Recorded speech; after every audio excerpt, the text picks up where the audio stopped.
ចាបងប្អូនថ្ងៃនេះនាងខ្ញុំចង់ចែករំលែកបងប្អូនអំពីការបង្ហាញម៉ូដសម្លៀកបំពាក់គេហៅថា Met Gala ឆ្នាំ2025ដែលគេធ្វើនៅថ្ងៃទី5ខែ5ឆ្នាំ2025នៅក្នុង Met Gala នេះ dress code costume code របស់គេហ្នឹងគឺកូដសម្លៀកបំពាក់កូដខោអាវគេគឺគេហៅថា super fine tailor for you ឆ្នាំនេះមើលទៅដូចមិនមែនក្រាព្រំក្រហមទេគេហៅថា blue carpet ជាកម្រាលព្រំខៀវហើយការតុបតែងឆាករបស់គេហ្នឹងគឺស្អាតដាក់ផ្កាតាមដងផ្លូវតាមផ្លូវឡើងហើយទៅរបៀបដូចថានៅលើព្រំហ្នឹងមានបញ្ចាំងដូចមិនដឹងថាជាការ design mode គេដេរហ្នឹងឬក៏គេបញ្ចាំង slide ដើម្បីដាក់ឲ្យឃើញជាផ្កានៅលើព្រំហ្នឹងទៅជញ្ជាំងទៅអីអញ្ចឹងស្អាតមែនតែនចាអញ្ចឹងហេតុអីបានខ្ញុំជ្រើសរើសយកកម្មវិធី Met Gala មកនិយាយពីព្រោះខ្ញុំចង់បង្ហាញបងប្អូនអំពីម៉ូដសម្លៀកបំពាក់និងការច្នៃម៉ូដរបស់ប្រទេសគេរបស់ជនជាតិគេអីអញ្ចឹងចាអញ្ចឹងពេលខ្លះយើងនៅស្រុកយើងអត់អាចច្នៃម៉ូដអីដូចគេទាំងអស់ទេប៉ុន្តែយើងអាចមានគំនិតលួច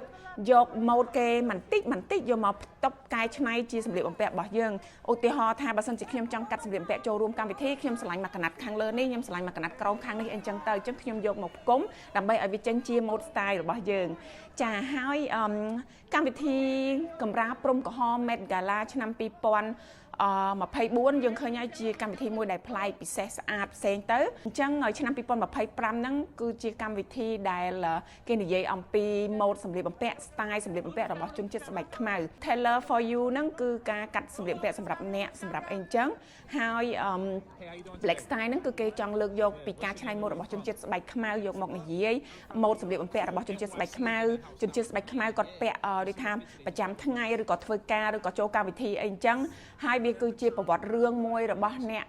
design អ្នកច្នៃម៉ូដរបស់ជនជាតិស្បែកខ្មៅដូចគ្នាបងប្អូនខ្ញុំឃើញថាជនជាតិស្បែកខ្មៅគឺគាត់មានការច្នៃម៉ូដល្អហើយខ្ញុំក៏ឃើញថាជនជាតិស្បែកខ្មៅគាត់មានការរៀបចំតុបតែងខ្លួនការស្លៀកពាក់របស់គាត់ហ្នឹងណាគឺបានល្អដូចគ្នាដែរខ្ញុំស្រឡាញ់ style របស់ពួកគាត់ខ្លះដូចគ្នាពីព្រោះពួកគាត់ខ្ញុំមានអារម្មណ៍ថាគាត់ស្លៀកពាក់អនាម័យអ្នកដែលខ្ញុំជួបអីចឹងអ្នកខ្ញុំឃើញឬក៏ខ្ញុំឃើញនៅតាមកន្លែងដែលខ្ញុំធ្វើដំណើរទៅដើរលេងនៅប្រទេសនេះប្រទេសនោះអីចឹងណាខ្ញុំឃើញថាពួកគាត់ស្លៀកសម្លៀកបំពាក់ប្រើសម្លៀកបំពាក់បានស្រស់ស្អាតគាត់រៀបសម្លៀកបំពាក់ការបញ្ចូលម៉ូដការច្នៃពណ៌គឺបានស្រស់ស្អាតគាត់លើកដាក់នៅលើខ្លួនគាត់មើលទៅស័ក្តិសមនឹងស្បែករបស់គាត់សមនឹងខ្លួនរបស់គាត់តែម្ដងអញ្ចឹងនៅក្នុងម៉ាកល្បីៗក៏មានអ្នកជនជាតិស្បែកខ្មៅធ្វើការ design ច្នៃម៉ូដនៅពីក្រោយនឹងដូចគ្នាពីមុនគឺមានការរើសអើងអំពីស្បែកខ្មៅស្បែកសស្បែកអីអញ្ចឹងគឺប្រកាន់គេហៅថាប្រកាន់ស្បែកប្រកាន់ពណ៌សម្បុររើសអើងពណ៌សម្បុរប៉ុន្តែឥឡូវនេះគឺគេបើកឲ្យដូចថាទទួលយកឲ្យតម្លៃអ្នកជនជាតិស្បែកខ្មៅច្រើនដូចគ្នាសម្រាប់ខ្ញុំគិតថាការមើលម៉ូដច្នៃម៉ូដសម្លៀកបំពាក់មើលកម្មវិធីម៉ូដសម្លៀកបំពាក់នេះណាគឺធ្វើឲ្យខ្ញុំហ្នឹងមានអារម្មណ៍ថាសប្បាយចិត្តស្រស់ថ្លាទោះជាបានស្ដាប់ឮការ design របស់គេអ្នកដែលគេនិយាយខ្ញុំមានអារម្មណ៍ថាមានមោទនភាពបានស្ដាប់គេពីព្រោះអីវាជាចំណង់ចំណូលចិត្តរបស់យើងខ្ញុំគឺជា style coach ជាគ្រូបង្ហាញអំពីការរៀបចំតុបតែងសម្លៀកបំពាក់ឲ្យត្រូវនឹងដងខ្លួនឲ្យស្គាល់ពីដងខ្លួនខ្លួនឯងឲ្យបានស្គាល់ពីពណ៌ស្បែករបស់ខ្លួនឯងដើម្បីឲ្យស្លៀកពាក់ឲ្យត្រូវឲ្យឃើញស្អាតហើយក៏ជាគ្រូបង្ហាត់ផាត់មុខម្នាក់ដែរអញ្ចឹងបើសិនជាបងប្អូនចូលចិត្តនឹង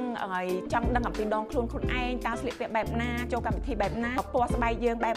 យ៉ាងណាអញ្ចឹងបងប្អូនអាចតាក់ទងទំនាក់ទំនងដល់នាងខ្ញុំដើម្បីបង្រៀនបងប្អូនបានចាអញ្ចឹងនាងខ្ញុំក៏សូមអរគុណរាល់ការដែលបងប្អូនបាន like share និង